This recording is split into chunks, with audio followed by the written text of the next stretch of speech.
Salut et c'est parti pour la review de l'épisode 2 de Tokyo Re.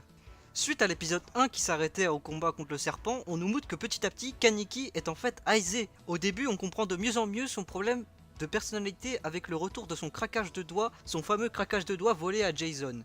Puis surtout cela nous rappelle lors de la saison précédente quand Kaneki perdait le contrôle de son Kagune et perdait complètement la raison.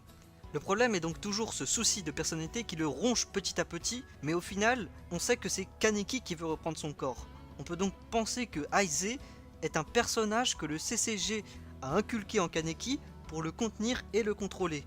Et donc on suit un combat entre un Aize déchaîné contre le serpent, puis on découvre que cette goule n'est autre que Nishio, le senpai de Kaneki. On remarque donc le choc d'Aize quand il se rappelle de son nom, mais il ne sait plus qui est Nishio. Suite à cela, il perd le contrôle et commence à vouloir tout ravager.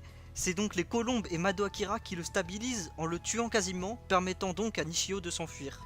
Et donc suite à cela, on apprendra que Aize est une goule, mais qu'il faut aussi le considérer comme un humain.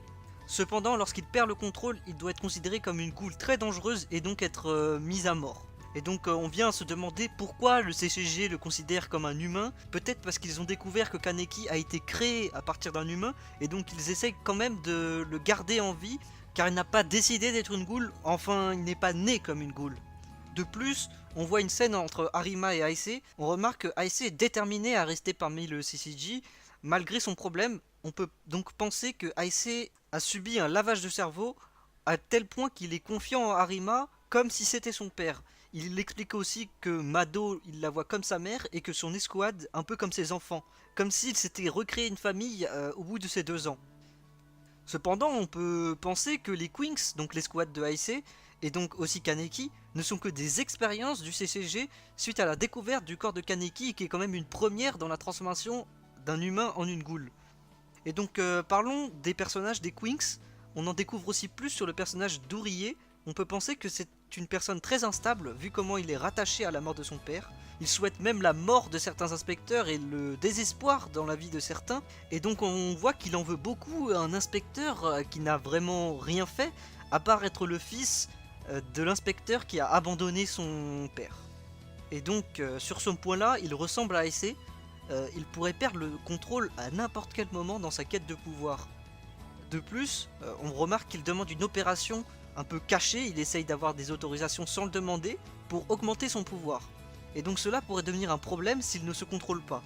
Imaginons que les cellules RC des ghouls prennent le contrôle sur son intégrité humaine. Il pourrait devenir totalement une ghoul et donc totalement un meurtrier. Maintenant parlons d'un nouveau personnage des Quinks, Saeko, qui je pense est une Hikikomori. On n'en saura pas plus sur elle dans cet épisode, mis à part que normalement c'est une Quinks et donc du coup qu'elle a un Kagune comme les autres. Et donc je vais parler de la scène que j'ai préférée dans l'épisode et qui sûrement tout le monde aura adoré. C'est la scène où Aize, Shirazu et Mitsuki vont dans un café qu'on reconnaît comme être l'antique. Et au départ on devine Yomo au bar, qui reste impassible comme à son habitude. Cependant, une serveuse arrive, et là, c'est qui? C'est Toka. Elle est choquée de voir Aize, peut-être qu'elle sait même que c'est Kaneki. De plus, Aize a un choc en la voyant. Même qu'en buvant son café, il en pleure, et même qu'il nous dit la trouver excessivement belle. Mais c'est sûrement comme avec Nishio. Il sait qu'il la connaît, mais il ne s'en rappelle pas. Tandis que Toka semble bien la reconnaître, mais reste silencieuse. Ainsi, on peut se poser beaucoup de questions sur comment Toka et le reste de l'Antique a évolué en 2 ans, depuis la disparition de Kaneki. C'est une superbe scène, car on la voit comme la confrontation entre Kaneki et Aize, mais pas dans la violence comme avec Nishio, mais plus dans le fait qu'avoir perdu ses souvenirs lui fait du mal, car Toka est une personne très importante pour lui, mais il ne peut pas s'en rappeler, pourtant son corps s'en rappelle bien. Et ainsi se finit l'épisode. Que cette scène peut me faire dire que l'épisode n'était pas si mal. On nous introduit aussi de nouveaux personnages comme de nouveaux inspecteurs ou de nouvelles ghouls, qui peut-être qu'on connaît déjà. Mais ils sont très peu développés, on les voit à peine quelques secondes, donc je n'ai pas vraiment de quoi en parler.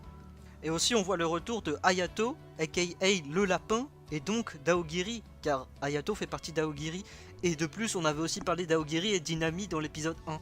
Donc j'ai hâte de voir le prochain épisode en espérant avoir plus de réponses sur les questions qui nous ont été données à l'épisode 1 et même les réponses que cet épisode nous font poser comme questions. Par exemple, Est-ce que Kaneki va revenir ou restera-t-il une bride de souvenirs perdus que Aise essaye de contenir? Mais aussi, quel est le but du CCG avec les Quinks et Kaneki? Sont-ils simplement une expérience?